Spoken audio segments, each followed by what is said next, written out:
The Arctic. Vast, unbroken, and unyielding.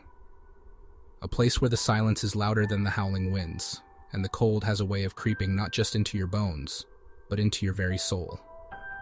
For centuries, this frozen wilderness has kept its secrets buried beneath layers of ice, preserving echoes of the past, like fragile artifacts in a museum no one dares to visit. Tonight, we follow Elliot Keene, an Arctic explorer seeking solace in the isolation of Halverson Station. But what begins as another routine day in the field quickly spirals into a nightmare when Elliot uncovers something extraordinary and deeply unsettling beneath the ice. What do you do when the face staring back at you is your own? And what happens when that face begins to move? Prepare yourself for a tale of isolation, guilt, and the haunting realization that some things buried should never be unearthed. This is The Face in the Ice.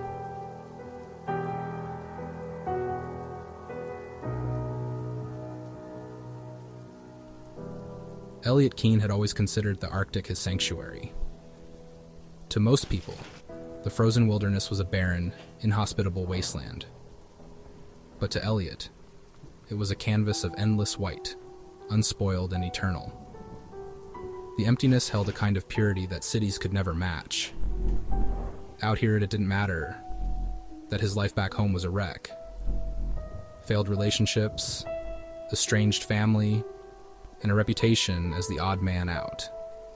In the Arctic, there was only the cold, the work, and the silence.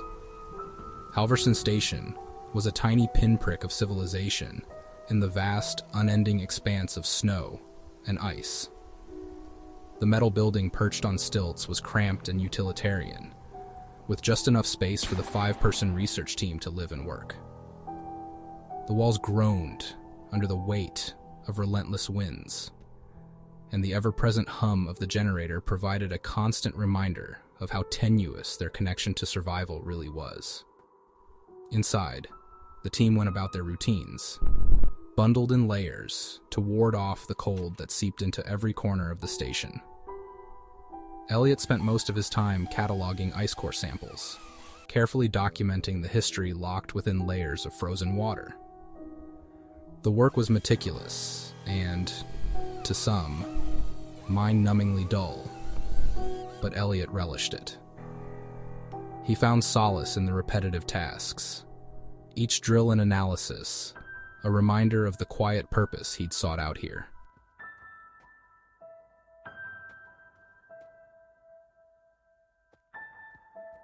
That morning he had ventured further afield than usual, setting up the drilling rig near a jagged outcropping of ice.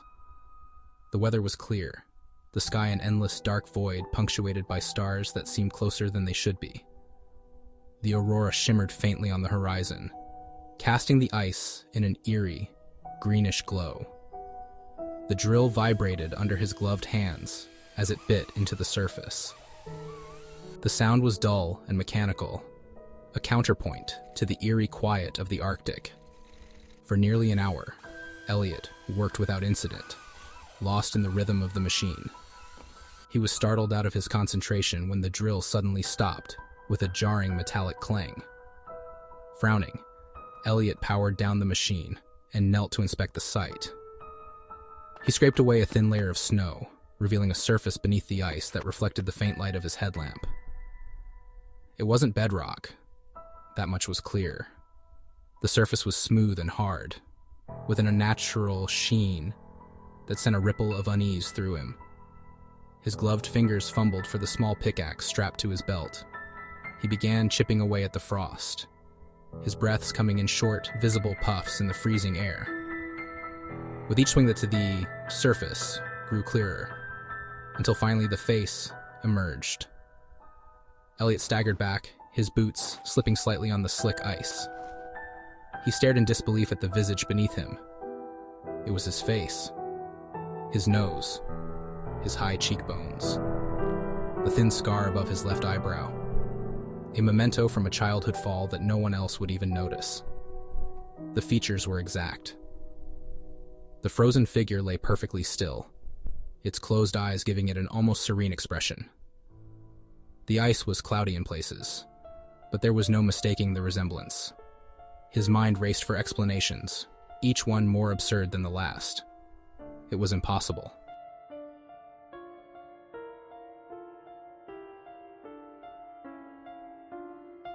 When he finally found the presence of mind to radio the station, his voice was hoarse. "Elliot, I've found something. A body. It's frozen in the ice. Dr. Emerson, VO. Any idea how old it might be?" "Elliot, no, but it's strange. It looks like me. Exactly like me." There was a long pause on the other end of the line. "Dr. Emerson, say again?" "Elliot, it looks like me. Same face, same features. I'm not imagining it." "Dr. Emerson, bring back photographs." Elliot took out the camera from his kit and began snapping pictures, his fingers trembling despite the thick gloves. As he worked, the air around him felt colder, heavier, as though something unseen was pressing against him.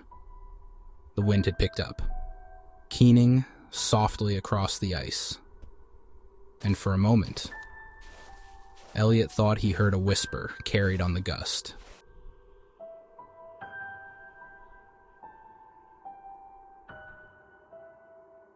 Back at the station, the photographs elicited stunned silence.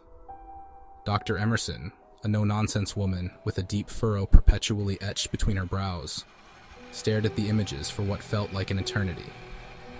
Dr. Patel, the biologist, leaned over her shoulder, her dark eyes wide with disbelief. "Dr. Patel, it's uncanny. I mean, it's probably just coincidence, right? Pareidolia? Our brains seeing patterns where there aren't any." "Dr. Emerson, pareidolia doesn't account for an entire body with the exact same proportions. Are you absolutely sure this isn't some kind of reflection? Or maybe the ice refracted your image in a strange way?" "Elliot, I know what I saw. This isn't a trick of the ice." "Dr. Emerson, well, it's not a natural occurrence. That's for damn sure. Tomorrow we'll head back to the site and excavate the whole thing. If this is some kind of ancient burial or preserved body, we can't afford to leave it exposed." The next morning, the team set out in the snowcat, their breath fogging in the chilly interior of the vehicle. Elliot felt a strange mixture of dread and anticipation as they neared the site. The figure had occupied his every thought since he had uncovered it. He couldn't shake the feeling that he'd seen something he wasn't supposed to. When they arrived, the tarp covering the site flapped wildly in the wind, and for a moment, Elliot thought it had been disturbed. The figure beneath remained undisturbed, though its face seemed clearer now, the frost having melted slightly from the residual warmth of the tarp. The excavation took hours, and the team worked in near silence. The only sounds the scrape of shovels, and the rhythmic crunch of snow beneath their boots. The figure was encased in a block of ice nearly 6 feet long and perfectly preserved, as though frozen mid-step. The more they revealed, the stranger it became. The figure wore no clothing, its pale skin unmarred by frostbite or decay. The proportions were exact, down to the faint scar on its hand that matched one Elliot had gotten from a fishing hook years ago. "Dr. Emerson, I've seen a lot of strange things in my career, but it doesn't make sense. We'll need to take it back to the station. Patel, you're in charge of preserving the block until we can figure out what the hell we're dealing with." As they loaded the ice block onto the sled, Elliot felt the hairs on the back of his neck stand on end. The wind had risen to a shriek, and for a moment, he thought he heard something else beneath it. A sound like a low, guttural breath.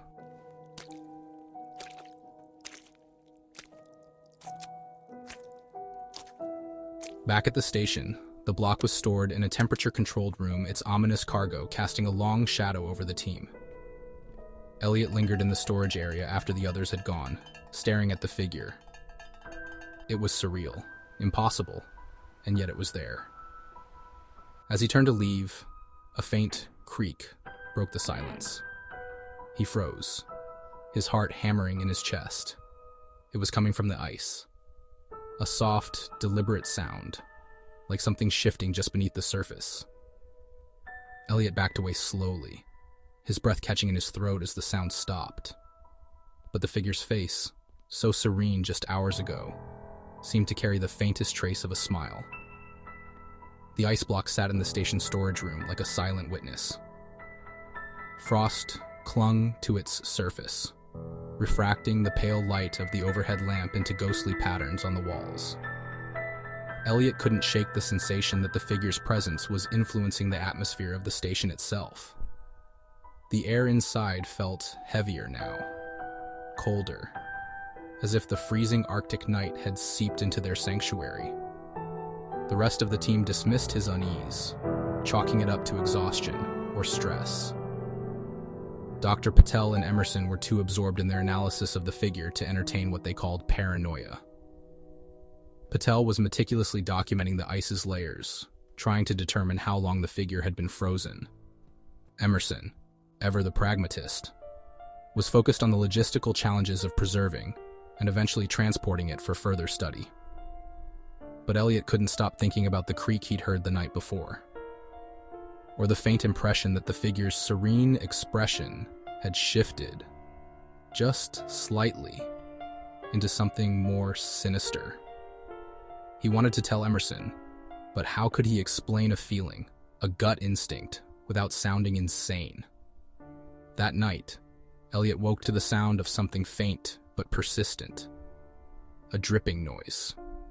His pulse quickened as he sat up in bed, his eyes adjusting to the dim red glow of the station's emergency lights. The sound was rhythmic, like water striking metal, and it was coming from the direction of the storage room. Sliding into his boots and grabbing a flashlight, Elliot stepped into the narrow hallway. The station was eerily quiet except for the steady dripping. The wind outside howled faintly, its muffled roar adding to the oppressive silence.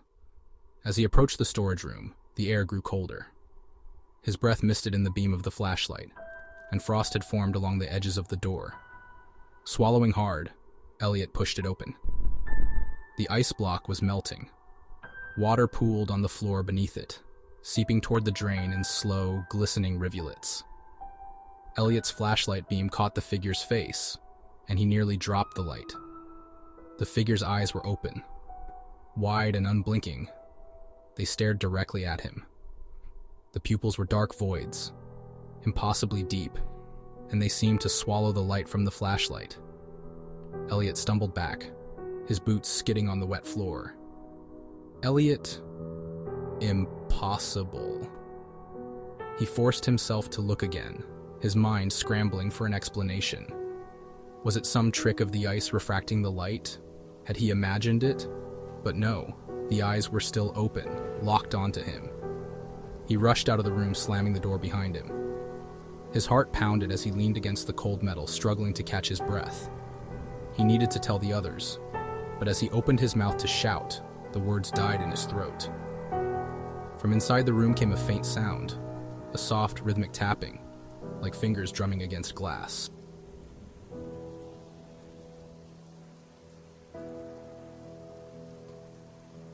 The next morning, Elliot confronted the team. Patel listened with a skeptical expression as she sipped her coffee, while Emerson rubbed her temples, clearly losing patience. Dr. Emerson, you're telling me the figure opened its eyes? Elliot, yes, and it's melting. The ice, it's melting faster than it should. Something isn't right. Dr. Patel, look, bodies preserved in ice can do strange things as they thaw. Gases trapped inside can create pressure. Maybe the melting caused a shift in the ice that made it look like the eyes opened. It's a coincidence, not a ghost story. Elliot, it's more than that. You didn't see it. Those eyes weren't just open. They were looking at me. Dr. Emerson. Enough. We'll check the storage room. If the ice is melting faster than expected, we'll adjust the temperature controls. but were not indulging in baseless hysteria. The group moved to the storage room together, but when Emerson unlocked the door and swung it open, Elliot felt a chill that had nothing to do with the Arctic air.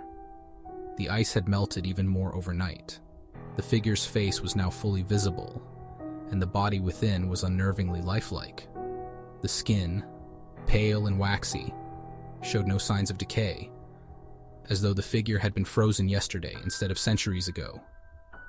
The eyes, however, were closed again. Elliot felt a stab of doubt. Had he imagined the entire thing? Was his mind playing tricks on him after months of isolation? But as Emerson and Patel adjusted the temperature controls and took fresh measurements, he couldn't shake the feeling that the figure was aware of their presence. The following days brought more strange occurrences. Patel began complaining of headaches and vivid nightmares, though she brushed them off as stress-related. Emerson grew increasingly irritable, snapping at the team over minor mistakes. Even the station's equipment seemed to be malfunctioning. Flickering lights, random power outages, and an unshakable chill that permeated the air. Elliot started hearing things at night. The dripping noise had returned, but now it was accompanied by faint whispers. He couldn't make out the words, but the tone was insistent, almost pleading. The sound seemed to come from everywhere and nowhere at once. One night, unable to sleep, he crept back to the storage room. He didn't know what he was looking for. Answers, perhaps, or confirmation that he wasn't losing his mind. The door creaked as he opened it, and his flashlight beam danced across the walls. The ice block was almost gone. What remained of the ice clung to the figure's limbs in thin, jagged shards. Water pooled around its feet, and the body itself had shifted. The arms, previously frozen at its sides, were now bent slightly, as though the figure had tried to push itself up. Elliot stepped closer, his heart hammering in his chest. The figure's face was even more unsettling now, the waxy pallor giving it an almost doll-like quality. And then, as he stared, the lips moved. Figure. Elliot. He stumbled backward, nearly dropping the flashlight. His name had come from the figure, the sound unmistakable. For a moment, he was paralyzed with fear, his mind racing. He wanted to run, to scream, to wake the others, but he couldn't tear his eyes away from the figure. Then it moved. The head tilted slightly, the eyes fluttering open. They locked onto his, and this time there was no mistaking the intent behind the gaze. It wasn't just looking at him. It was seeing him. The whispers returned, louder now, overlapping and echoing in the small room. Elliot staggered out, slamming the door shut behind him. The whispers didn't stop. They followed him down the hall, growing louder until they filled his head, drowning out his own thoughts. By the time he reached his bunk, he was trembling. The whispers had stopped, but their weight lingered, pressing against his skull. In the silence, one thought stood out, sharp and clear.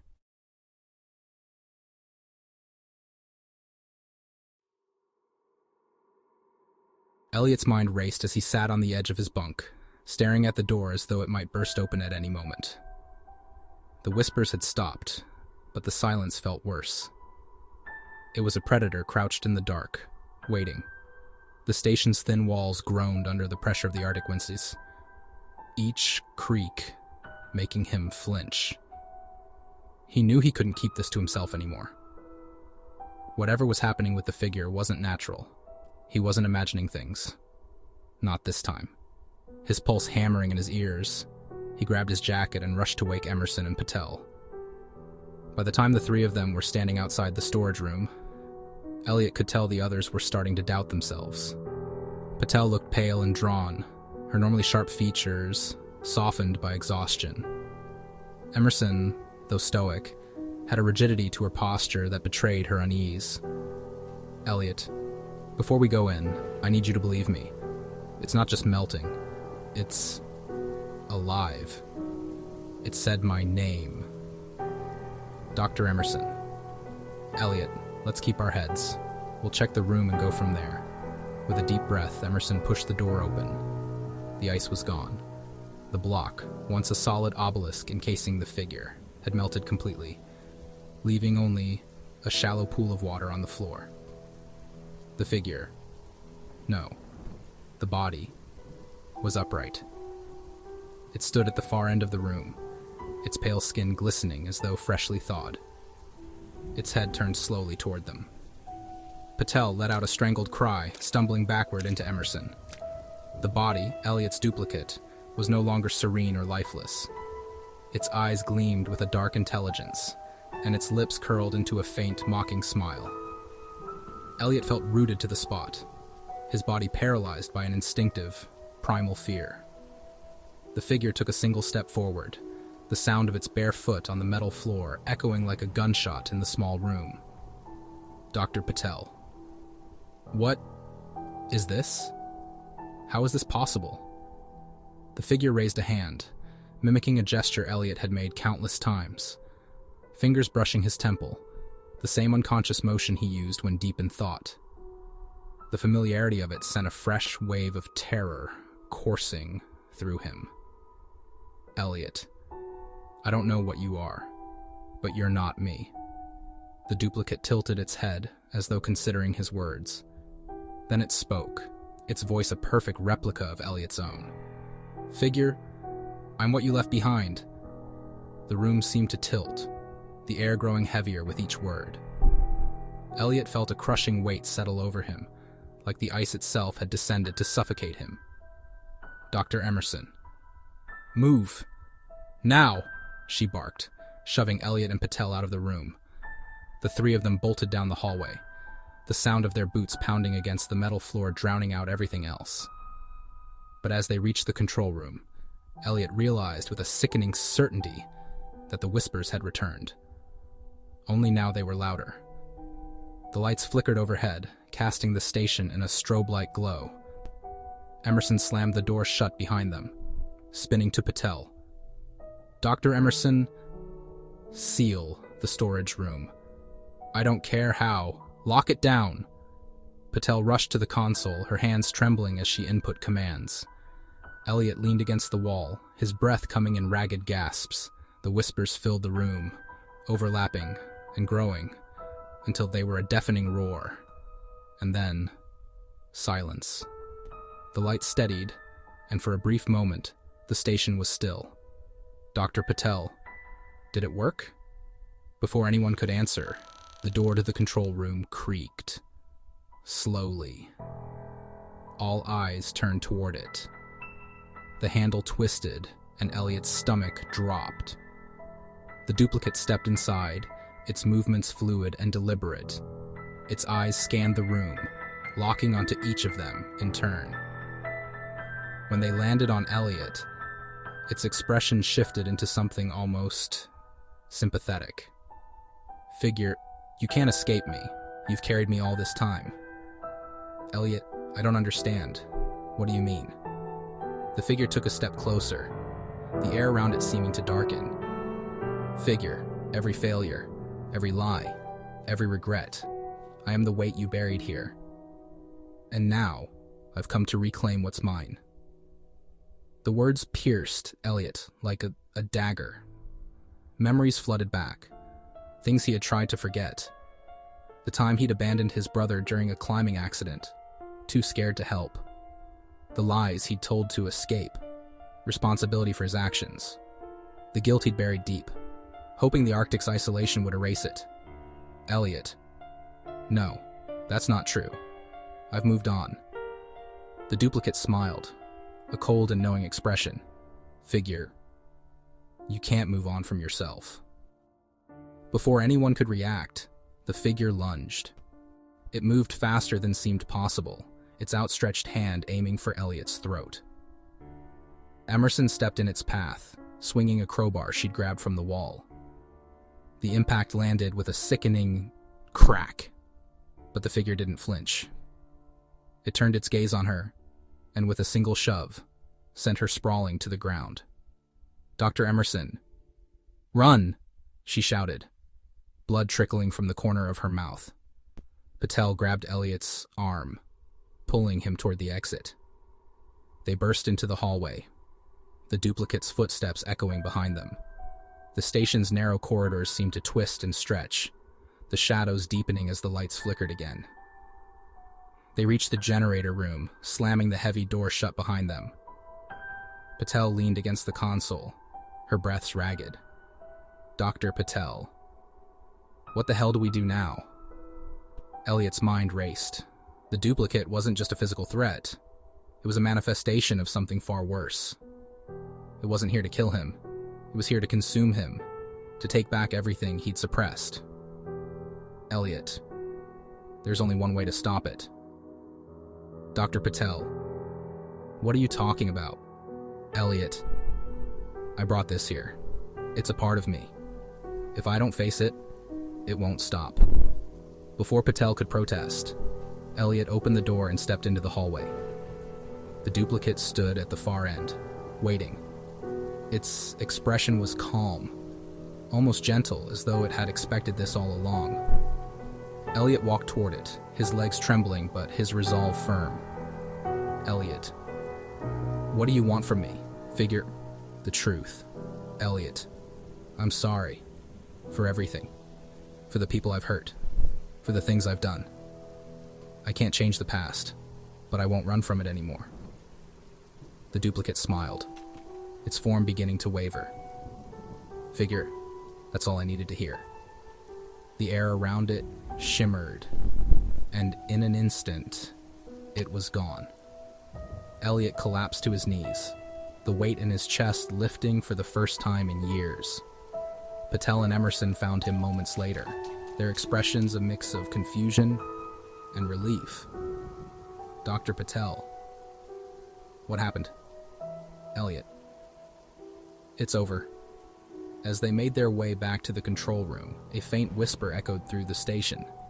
It was barely audible, but Elliot understood. The Arctic had given him peace once, but it had also unearthed his demons. And though the figure was gone, the weight of its presence would linger, a reminder of the past he could never truly escape. And so, the Arctic's frozen expanse claims another secret, its icy silence broken only by whispers of what might have been. Perhaps the true horror lies not in what we uncover, but in what we carry with us. The weight of guilt, the shadows of our past, and the cold reminder that we can never run far enough to escape ourselves. But don't get too comfortable just yet. The mirror you glance into as you turn off the lights tonight, it might be hiding a story of its own. Join us next time for another journey into the sinister and surreal, as we unravel the chilling tale of the stranger's reflection.